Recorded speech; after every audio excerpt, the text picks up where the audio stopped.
"My mother wants to meet you, human," the little alien boy whispered softly to me. The interstellar transit hall of Keller Station was never truly quiet. Even during low travel hours, the place hummed with layered sounds, soft engine vibrations through the metal floor, distant announcement chimes in dozens of languages, and the low murmurs of beings from many worlds. Tall aliens with hard shells walked beside floating species wrapped in light fields. Some moved slowly, others quickly, all focused on their own destinations. Among them stood a human. Elias Moore waited near a support pillar, his small travel bag resting at his feet. Compared to most beings around him, he looked fragile. No claws, no thick hide, no glowing patterns or armored limbs. Just a man in a worn jacket, brown boots, and tired eyes that had seen too many long journeys. Elias was not important here. He was a registered trader with a short-term pass, nothing more. No guards followed him. No one stared at him. In a place full of powerful species, humans were often overlooked. Elias did not mind that. He checked the time display floating above the hall. His transport would not arrive for another hour.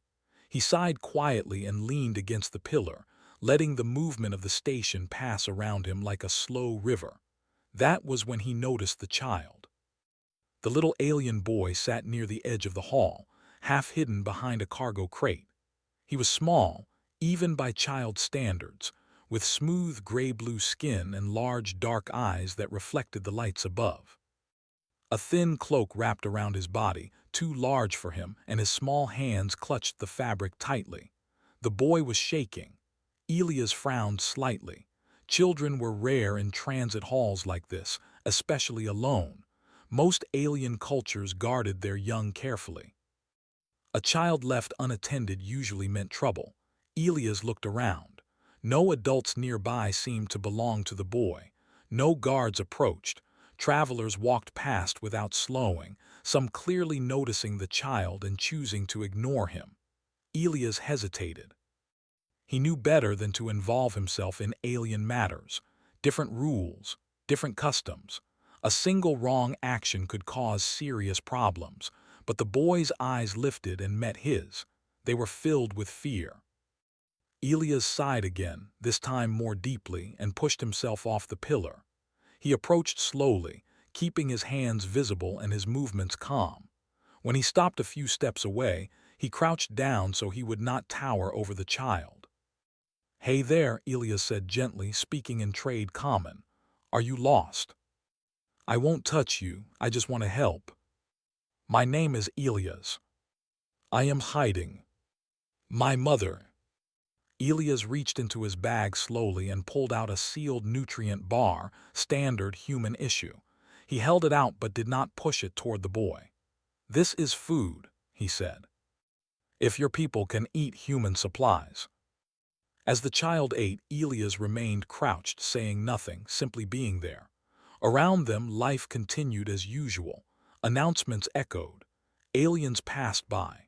Some glanced at the human and the child, then looked away quickly, as if not wanting to be involved. After finishing the food, the boy looked up again. "Why did you help me?" he asked. Elias shrugged lightly. "You look scared." "My people test strangers," the boy said quietly. Elias raised an eyebrow. "Test them how?" Before he could respond, a sudden hush spread through the transit hall. It was not complete silence, but the sound level dropped sharply, like a wave pulling back. Elias looked up.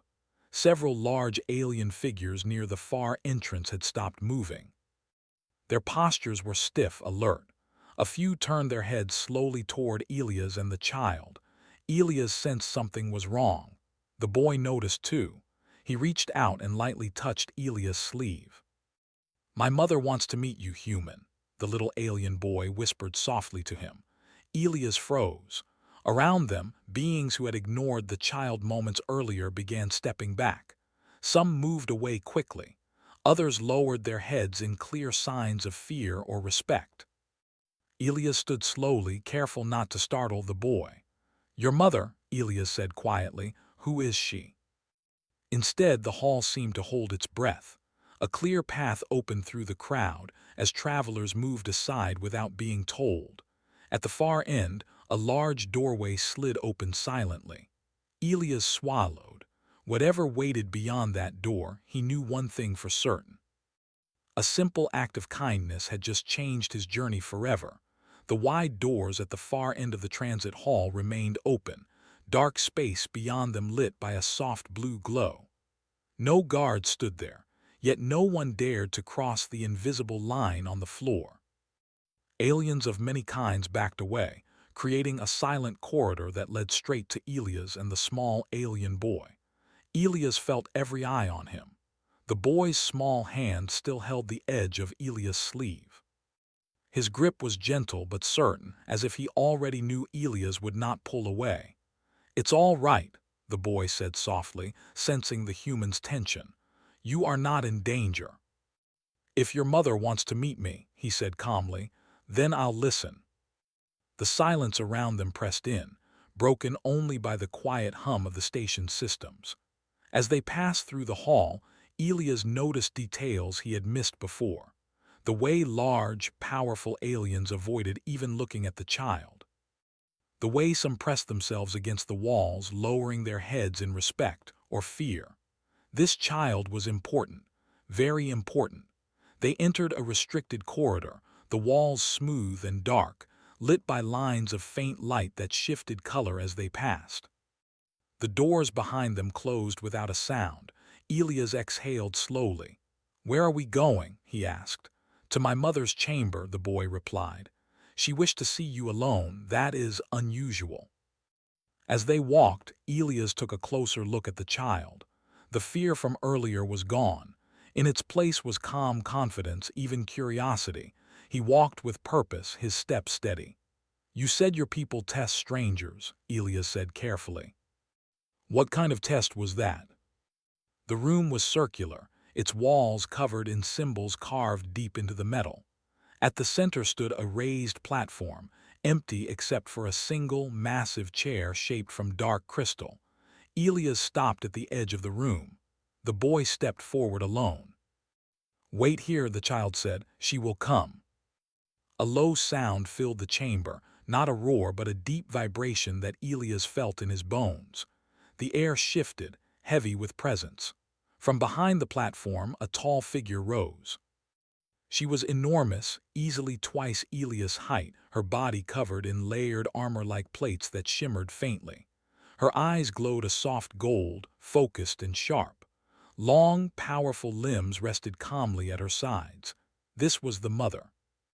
The little boy moved to stand beside her, small and safe beneath her shadow. Elias did not bow. He did not run. He simply stood, hands open, meeting her gaze. That alone caused a ripple of surprise among the unseen observers watching from behind hidden screens. "You are the human," the mother said. Her voice was deep, steady, and clear, translated smoothly into Elias' language. "You did not turn away from my son." "He was afraid. He was hungry. I could help." Elias felt the weight of her attention press down on him. She circled slowly, studying him as if he were a strange object. "You know who I am?" she asked. "I know you're important," Elias said. "And that people are scared of you." "No," he said honestly. "Cautious, yes, but not scared." "That is another rare trait." "My people are called the Varith," she said. "We are known for strength, for command, for survival." "That is the lie others believe," the mother said. "We do not tolerate cruelty. Weakness is something else entirely. Or because helping would slow them down. My son was sent to observe." "Fair enough. You are being invited." Elias looked down at the child, then back at the powerful figure before him. His life as a simple trader was already slipping away, and he realized something important. This meeting was not the end of the test. It was only the beginning. Elias was given a private chamber near the central hall of the Varith sector. It was simple, clean, and quiet, with smooth walls that glowed softly to adjust to his vision. There were no guards outside the door, no locks he could see. That fact made him more uneasy than chains would have. He sat on the edge of the resting platform, hands folded, thoughts moving faster than starships. He was not a prisoner, but he was not free either. Hours passed, or maybe only minutes. Time felt different here. When the door finally opened, Elias stood at once. The little alien boy entered first, calm and smiling, followed by his mother. She filled the doorway, her presence heavy but controlled. "You may sit," she said. Elias did so. "My son tells me you asked no reward for helping him," the mother continued. "No favor, no protection. They do not understand action without gain. We have survived wars, dying stars, and long migrations. Yet we are failing. Our young are born fewer each cycle. Our allies grow distant. Other species trade with us out of fear, not trust. The elders say kindness makes us weak. He learned that from you." Elias noticed something strange. Everywhere there was order but little warmth. Faces were distant, movements precise. "This is what we are," the mother said. "Efficient, powerful, alone." "You were brought here not as an example of human strength," she said, "but as proof of something else. Why did you stay with him after he ate?" "I stayed because fear doesn't end just because hunger does," he said slowly. "Sometimes people need to know they're not alone. You tested others." Elias felt a strange mix of sadness and anger, but he kept his voice steady. "You won't build trust that way." Vareth citizens watched him closely as he moved through the halls with the child at his side. Whispers followed them. "That is the human." When a young Vareth stumbled, he paused to help them regain balance. Each small action was noticed. By the next gathering, the council demanded answers. Elias stood in the center of a large chamber, surrounded by towering Vareth leaders. The mother sat above them all, silent. "You are soft," one council member said. "Your species is physically inferior. Why should we learn from you? You just call it duty." The chamber fell silent at once. "My people," she said, "we taught ourselves that fear maintains order. This human showed us something different. Care creates loyalty. Choice creates unity." To do what? Just a man who stopped to help a scared child. And somehow, that was enough to make an empire stop and listen. Far beyond the chamber walls, word spread quickly. The Vareth were changing. And at the center of it all stood a human who never raised his fists, only his conscience. The change did not happen in a single day. Elias learned that quickly. After the council gathering, he expected orders, rules, or demands. Instead, he was given something far more difficult: time. Time to speak. Time to walk among the Vareth. Time to listen. He was no longer just a guest. He was called an observer, a rare role in Vareth culture. Someone allowed to see but not command, to speak but not rule. At first, many avoided him. Vareth citizens were disciplined and proud. They respected power and tradition. A human who carried no weapons and gave no orders felt confusing. Elias did not try to change that. He continued doing simple things. He greeted workers by name when he learned them. He sat beside young Vareth during rest periods and listened to their questions about Earth. He shared stories of humans helping each other during storms, disasters, and long space journeys. Some laughed softly. Some listened in silence. The little alien boy, whose name Elias learned was Turin, stayed close to him often. Turin asked many questions. "Why do humans help strangers?" Turin asked one cycle as they watched ships dock. Elias thought carefully. "Not all humans do," he answered honestly. "But many of us believe the world is safer when someone does. But it shouldn't decide everything."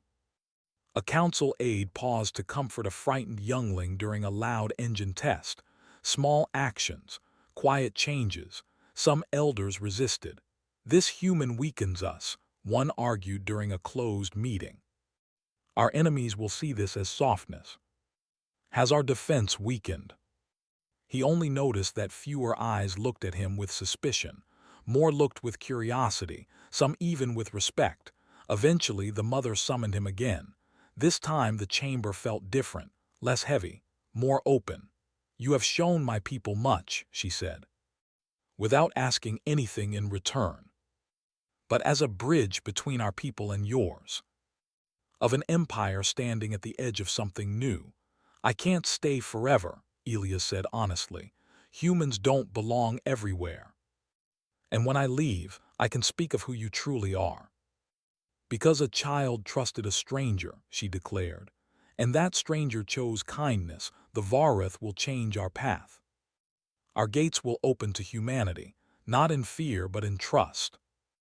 Not in shape or size, but in feeling." Vareth guards now guided travelers calmly. Children walked openly beside their parents. Fear was still there, but it no longer ruled the space. Turin stood with Elias near the boarding platform. "You will come back," the boy said, not as a question. Elias smiled. "Yes, I will." As Elias stepped inside, he glanced back one last time. The mother of the Vareth stood at a distance, watching silently. She raised her head in respect. Across the stars, the story would spread, not of a battle or a weapon or a conquest, but of a human who stopped in a crowded hall,